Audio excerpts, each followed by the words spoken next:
You should reconsider this guy. The room fell silent at her words. The adults exchanged uncertain glances. My sister, attempting to diffuse the tension, was about to intervene, but I stopped her. Why? Because the lumberjack is giving him a scary look. And I can't see his face, there's too much hair. I'm Sophia. We live as a family of 5, my parents, my sister, and niece. My sister lost her partner to illness and returned home with my 2-year-old niece, Emma. Since then, we've all pitched in to raise Emma. Luckily, I work from home, so I take care of Emma during the day while my parents and sister are busy. I own my own company, but I don't have any employees. I started the company by myself and generate income.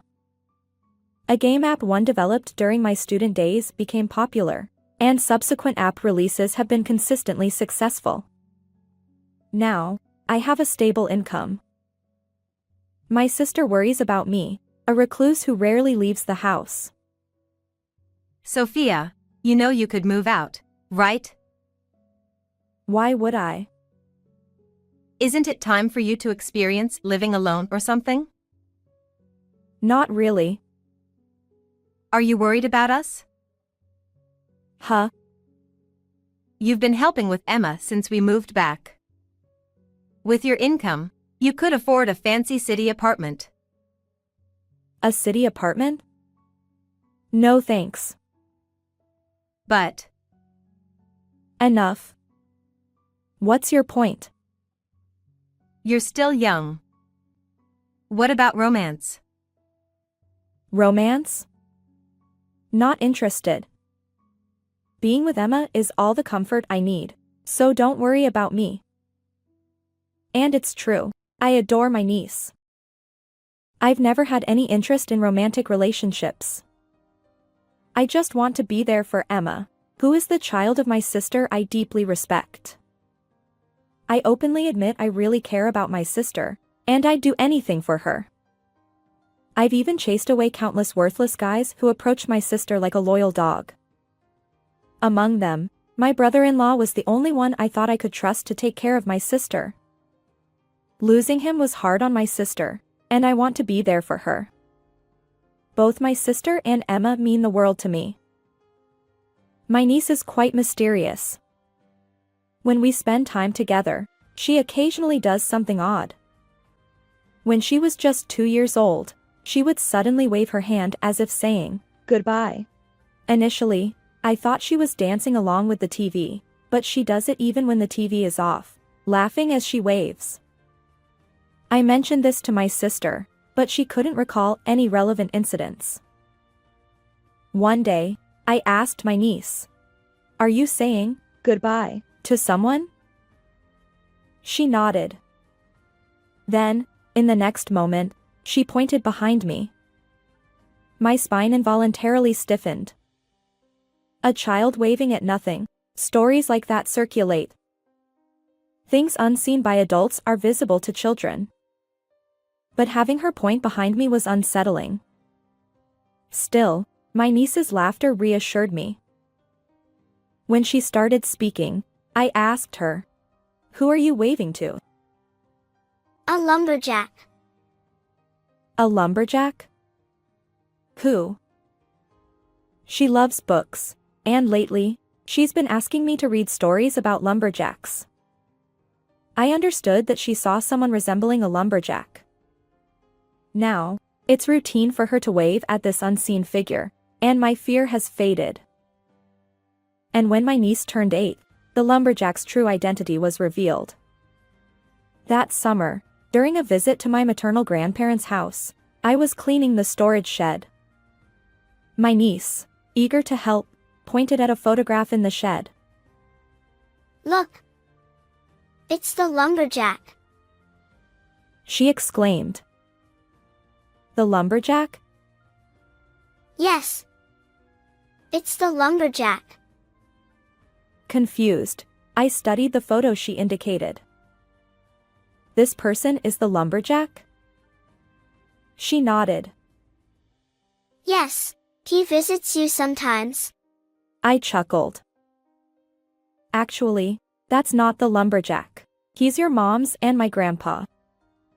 And instead of a lumberjack, he is a hunter. What's a hunter? Someone who receives the spirit of a bear.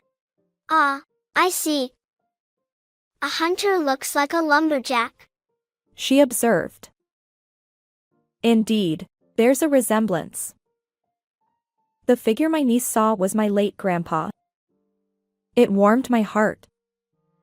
My grandpa passed away when I was in middle school, but I was very close to him. He had been a hunter, a traditional bear hunter, and taught me about bear behavior and hunting. He, citing the mountain god's wrath, didn't take me along because I was a young girl. However, I learned how to handle bears and extract oil. Even now, it feels like he's watching over us. And during this time, I had an encounter with a certain man. It happened while I was giving a lecture on app development, at the request of a friend. The man who approached me, eyes shining as he looked at the app I developed, was Michael. Although he worked as a regular employee in a corporate company, he attended the lecture because he wanted to explore app development as a side gig. Can I create popular apps like you, ma'am? Well, once you learn the programming languages, it's mostly a matter of practice. There's limitless potential. We exchanged only a few words initially, but afterward, I became close to him as he attended my lectures repeatedly, and we eventually started dating. Until then, I had no interest in romance, but his graceful demeanor captivated me. It was one of those days. Michael asked me to meet him at a nearby cafe because he had something to discuss. As soon as I arrived, I noticed the weight on his shoulders. I'm sorry for bothering you when you're busy. But I needed to see you. His story was heavy. His mother was seriously ill, with little time left. There was a chance that advanced medical treatment could save her, but it required funds. Unfortunately, without insurance, he couldn't afford it. It's a tough situation. With $35,000, I might be able to help my mom. I encouraged him. Please do whatever you can. And remember, sometimes just talking about it can ease the burden. But then he hesitated, saying, Still, $35,000 isn't easy to come by. He's been working for over 10 years, so not having $35,000 in savings seems surprising. Saving $3,500 per year shouldn't be too difficult given his job. Michael, don't you have any money? After all these years? No, it's not like that. But $35,000 feels like a huge sum. Sorry, I still don't understand. Do you have $35,000 or not? Michael hesitated and then said, Yes I do. Well, then it's not a problem. Use it for your mom as soon as possible. I reassured him. Unexpectedly, he changed the topic. If I use that money, we won't be able to have a wedding, will we? Surprised, I asked. What? Michael confessed. I want to marry you, Sophia. It was an unforeseen proposal.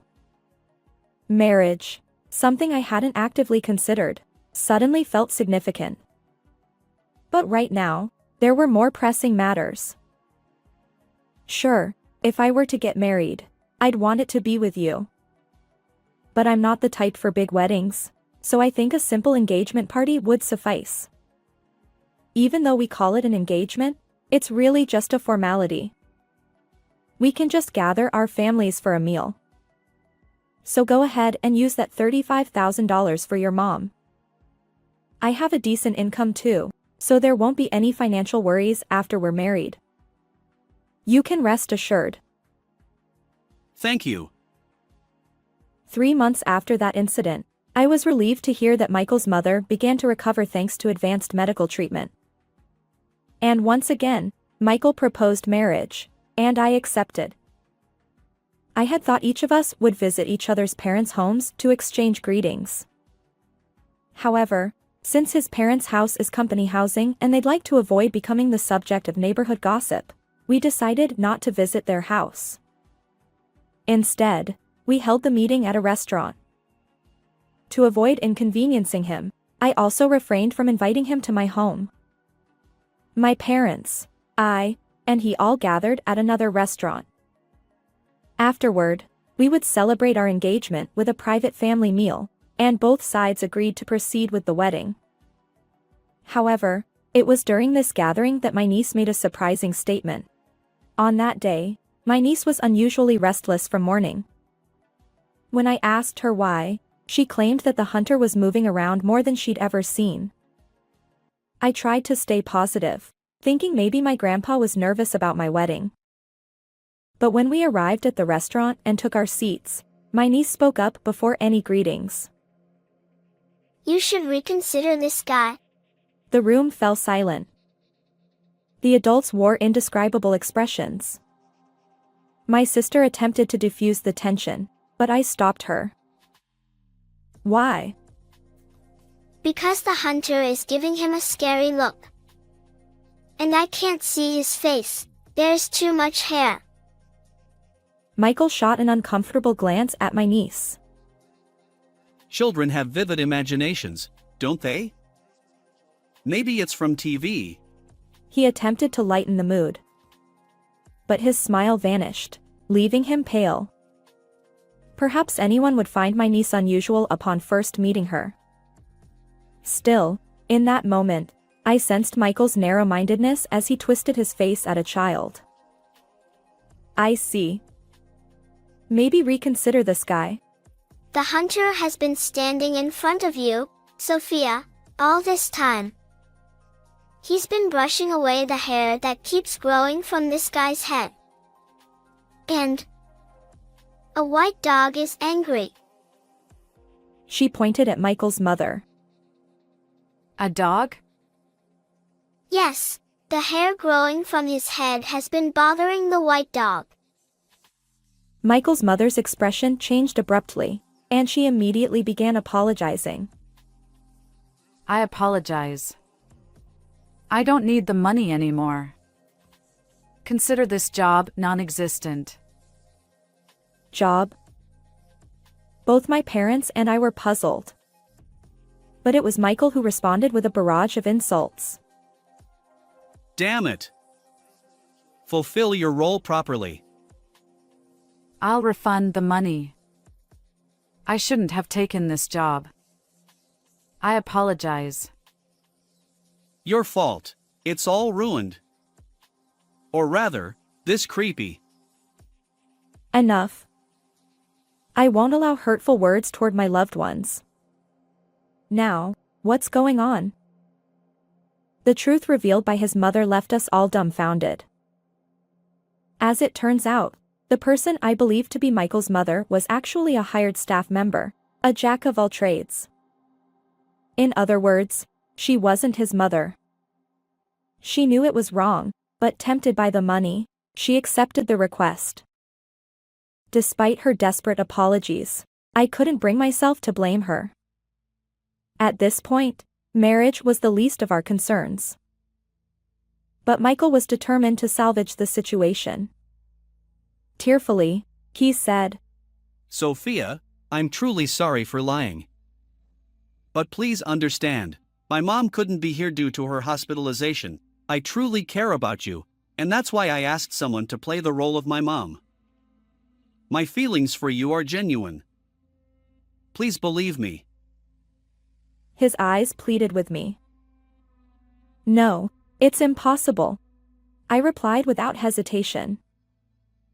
What kind of marriage starts with a lie? Is this some B-movie? This is real life. I won't marry under false pretenses. Let's consider this marriage null and void. Michael sighed and took a different approach. Fine. guess it's over. You're stingy anyway. What? Normally, you'd help pay for your partner's mother's medical expenses. To you, $35,000 isn't a big deal. No, it's an enormous sum. I corrected him. That's why I called you stingy. I thought marriage would give me financial freedom. Well, if there's no marriage, then I guess I don't need to be here anymore. You're truly creepy. Wait, Michael. Michael was about to utter hurtful words to my niece again, but in that instant, he scratched his neck and collapsed. In a hurry, we called an ambulance, but when they asked about family members, there was no one here for Michael. As a result, he was taken to the hospital alone. My niece chimed in. His hair was tangled around his neck, so it must have been painful. The tense atmosphere seemed to tighten even more. The white dog is smiling. That's great. My niece said to the woman who had posed as Michael's mother. She had been single and owned a dog. Recently, her dog had passed away, and she couldn't bear the loneliness. She had been working in a job that left her feeling desperate and burdened with guilt. However, now she's determined to find a proper job. After apologizing repeatedly, she left the restaurant.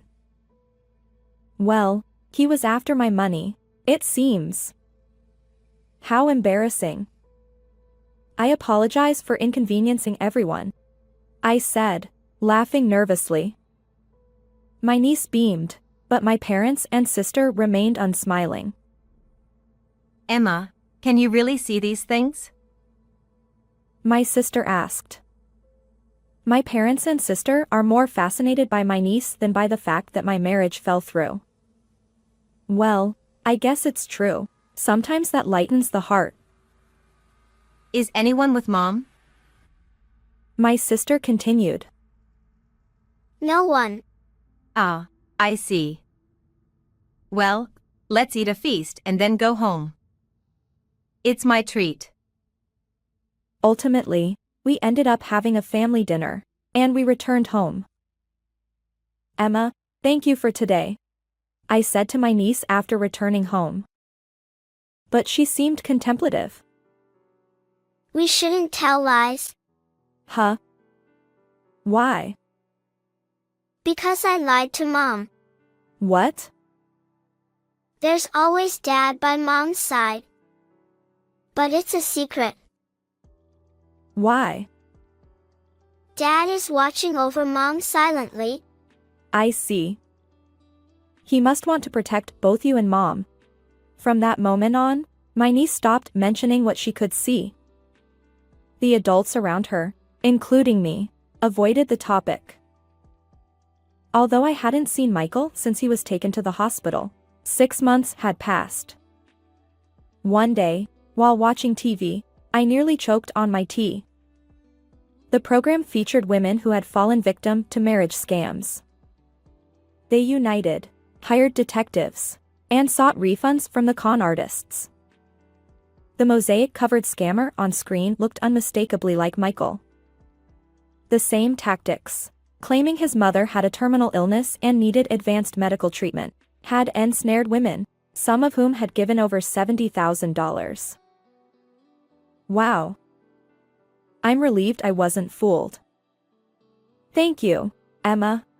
My niece was smiling. 10 years later, my niece turned 18, and I entered my 40s, but a new encounter awaited me. But does marriage hold any meaning for me now, past the age of 40? Lost in thought, my niece approached and whispered. Sophia, this time it's genuine. You'll definitely be happy. Congratulations. Huh? 6 months later, I married and left my parents' home, enjoying blissful days. My niece had saved me countless times, and whether or not she possessed mysterious abilities, she remained dear to me. As an aunt who had received so much help, I genuinely wished for her happiness. Marriage scams are despicable. I hope victims receive their refunds swiftly. Let's strive to live honestly and righteously. Thank you for watching until the end. If you enjoyed this, consider subscribing to the channel. See you in the next video.